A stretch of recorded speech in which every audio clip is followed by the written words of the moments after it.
L'homme était sur le point d'uriner dans la mer. Soudain, la voile l'a percuté.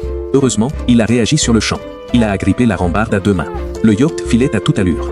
Au moindre faux pas, il risquait de tomber à la mer. Il s'est tordu désespérément et a réussi à accrocher son pied droit sur le pont. Finalement, il a pu retrouver son équilibre.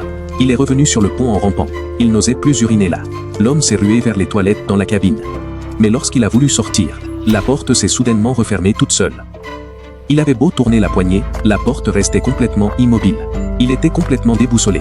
Il était certain de ne pas l'avoir fermée. Il a ouvert un placard, mais à l'intérieur, il a découvert 4 traces de griffes ensanglantées. Il était terrifié. Il a saisi une paire de ciseaux et a tenté de forcer la serrure. Mais la porte refusait toujours de s'ouvrir. À ce moment-là, il a entendu un énorme fracas à l'extérieur. Un cargo se rapprochait de lui. L'homme agitait ses vêtements avec désespoir pour appeler à l'aide. Mais l'équipage du cargo ne l'a pas remarqué. Il a essayé de passer la tête par la fenêtre, mais celle-ci était bien trop étroite. Il devait réfléchir à une autre solution. Le cargo allait bientôt repartir. Il devait se dépêcher. L'homme a attrapé une corde, a fait un nœud solide et l'a lancé dans la mer. La corde s'est rapidement enroulée autour de l'hélice, coupant la puissance du yacht. Mais dans la précipitation, elle s'est aussi enroulée autour de lui et a failli l'étrangler. Il s'est débattu désespérément et a fini par se dégager. Mais le cargo était déjà parti et le yacht poursuivait sa course. Il était maintenant dans une zone inconnue de la mer. Pire encore, la cabine commençait à se remplir d'eau. Rapidement, l'eau lui est montée jusqu'aux genoux. Il s'est vite servi d'un verre pour jeter l'eau par la fenêtre. Mais peu à peu, l'eau lui est montée jusqu'à la poitrine.